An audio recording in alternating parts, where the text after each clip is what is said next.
Halo, selamat malam. Assalamualaikum sahabat Cahaya Kehidupan semuanya. Bagaimana kabar Anda di hari ini, hari Kamis tanggal 25 Maret 2021. Kembali Anda mendengarkan catatan harian yang berisi inspirasi dan pencerahan dari saya untuk Anda semua, untuk Anda resapi, untuk Anda terapkan, dan tentunya untuk Anda boleh share video ini ke teman-teman Anda, ke Facebook Anda dan WA Anda sebagainya. Berbagi kebaikan itu menarik kebaikan lainnya. Kalau Anda belum bisa berbagi kebaikan berupa uang atau makanan atau pakaian atau hal materi lainnya, Anda bisa mulai berbagi kebaikan dengan menyebarkan video-video dari Cahaya Kehidupan. Itu juga sebagai kebaikan bagi diri Anda. Dan percayalah, menarik kebaikan lagi untuk Anda dan keluarga. Hari ini, hari Kamis, saya membuat audio ini jam 22:47. Saya tadi baru selesai setengah 10-an memberikan pengajian AMC. Saya sebutnya pengajian gitu ya. Artinya pertemuan rutin teman-teman yang sudah belajar AMC.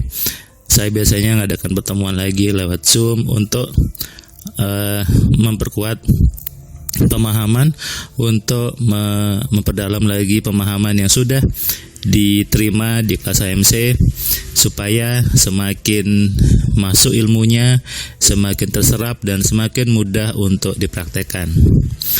AMC adalah sebuah ilmu, sebuah metode yang mungkin cukup banyak mengacaukan pemahaman Anda. Kenapa? Karena selama ini sudah terbiasa dengan sesuatu yang salah tapi dianggap benar. Sebuah kesalahan yang tidak disadari lalu dikerjakan oleh banyak orang, maka dianggap hal yang lumrah, dianggap hal yang benar. Padahal efeknya salah.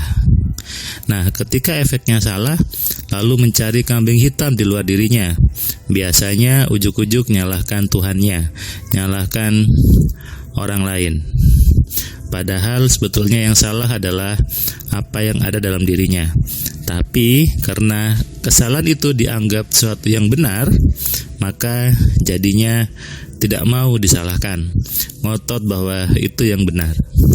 Termasuk dalam urusan rezeki, dalam urusan uang, dan sebagainya. Banyak orang, kenyataannya, faktanya, itu takut dengan uang. Banyak orang sebetulnya tidak suka dengan uang. Banyak orang itu hanya setengah-setengah untuk menarik uangnya. Dia bekerja keras, dia bekerja banting tulang, dia bekerja apapun dia kerjakan katanya untuk mendapatkan uang. Tapi jika isi kepalanya itu takut sama uang, menolak uang, maka apapun yang Anda kerjakan menjadi sia-sia. Anda hanya dapat capek aja, Anda hanya dapat lelah dan sebagainya. Biasanya ketika Anda capek, Anda lelah, Anda membuat kalimat-kalimat penghibur. Misalnya, bekerja itu dapat pahala, bekerja itu jihad, bekerja itu nanti untuk kebaikan akhirat dan sebagainya. Ini adalah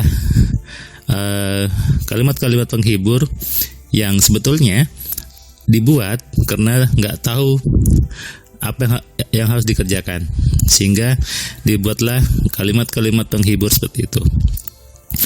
Karena capek bekerja dari pagi sampai sore gitu ya, sementara tidak menikmati uangnya, tidak menikmati apa yang didapat. Ujung-ujungnya protes, ujung-ujungnya frustasi, kemudian mencari hal-hal yang aneh, tidak masuk akal tapi dikerjakan. Seperti yang heboh beberapa hari ini, ada seorang yang menyebut dirinya ustadz atau dukun atau apalah, yang dia gondrong kemudian membuat trik sulap keluar uang dari kotaknya, lalu heboh dan orang banyak mencari itu. Padahal itu hanya sebuah trik sulap saja, yang semua pesulap mungkin sudah tahu gitu ya. Anda kalau pengen tahu pergi ke toko sulap, cari namanya kotak rahasia itu. Anda bisa buat, Anda bisa juga petunjukkan.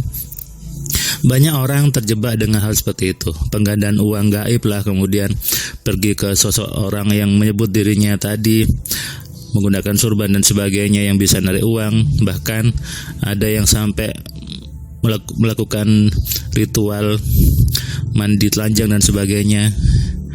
Itu nggak ada gunanya. Anda salah. Yang harus perbaiki adalah isi kepala Anda. Kalau Anda takut sama uang, percuma Anda kerja apapun. Saya sering bilang banyak orang sebetulnya munafik dengan uang. Kenapa? Di kepalanya menolak sama uang, mulutnya pengen uang, tidak sinkron, tidak selaras. Lalu bagaimana uangnya datang? Kalau Anda benci sama uang, kalau Anda benci sama kekayaan, bagaimana uang datang kepada Anda? Bagaimana kekayaan datang kepada Anda?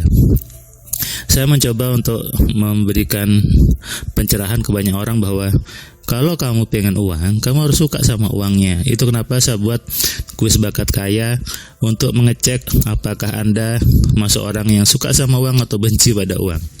Kebanyakan orang itu takut sama uang, dan sedikit sekali yang suka sama uang. Ketika pengalaman saya memberikan kelas AMC gitu ya, dan ini sesuai dengan fakta bahwa orang kaya itu sedikit. Orang yang punya uang minimal 1 miliar di rekeningnya itu sangat sedikit. Anda bisa cek datanya di Bank Indonesia gitu ya. Artinya apa? Di luar sana mungkin Anda juga masuk orang yang takut sama uang. Jangan ngotot, saya suka sama uang kok. Kalau uang Anda sedikit, itu berarti Anda takut sama uang. Anda gak suka sama uang. Nah, itu harus Anda kenali di mana gak sukanya, di mana takutnya, dan harus dirubah. Biasanya ketika Anda dengar ceramah atau apapun, jangan cinta sama uang. Padahal butuh uang, padahal bekerja nyari uang. Ini tidak selaras. Makanya kalau Anda ingin uangnya banyak, syaratnya adalah Anda harus cinta sama uangnya, Anda harus suka sama uangnya. Jangan takut sama uang. Saya pernah buat video bahwa kaya itu menyenangkan. Uang itu baik, uang itu nggak salah apa-apa. Uang itu hanya benda mati, hanya kertas yang dia nggak bisa apa-apa. Jadi jangan dibenci uangnya, karena bagaimana uang itu tergantung bagaimana penggunanya. Mau dibuat baik bisa jadi baik, mau dibuat untuk kejahatan juga bisa kejahatan. Ya apapun benda seperti itu, pisau, pistol, bahkan apapun itu, palu, alat masak juga, itu juga bisa dibuat apapun. Dibuat jahat ya bisa buat melukai orang, dibuat baik juga bisa. Sehingga tidak ada alasan untuk takut sama uang, apalagi mengatakan jangan cinta uang, jangan cinta sama harta. Kenapa? Anda jangan tanda kutip munafik dengan hal seperti itu. Kalau Anda seperti itu, percuma Anda bekerja keras, percuma Anda berjualan, percuma Anda buat bisnis dan sebagainya. Kenapa? Kunci pertamanya adalah Anda harus cinta sama uangnya. Anda harus berani untuk suka dengan uangnya. Dari kecil di Indonesia biasanya kita dijauhkan sama uang. Itu kenapa saya bilang anaknya orang kaya lebih besar potensinya menjadi kaya, anaknya orang miskin lebih besar potensinya menjadi miskin. Karena anaknya orang kaya terbiasa dengan kekayaan. Tiap hari ngeliat uang banyak, tiap hari ngeliat barang bagus, sehingga isi pikirannya sudah mengkayakan. Oke, buat Anda, resapi ini dan berubahlah. Hati-hati mendengar sesuatu, hati-hati membaca sesuatu, karena hidup Anda bukan tergantung orang lain, hidup Anda tergantung Anda sendiri. Selamat malam, selamat istirahat, salam sehat, salam kaya, salam cerdas. Dari saya Firman Pratama. Assalamualaikum.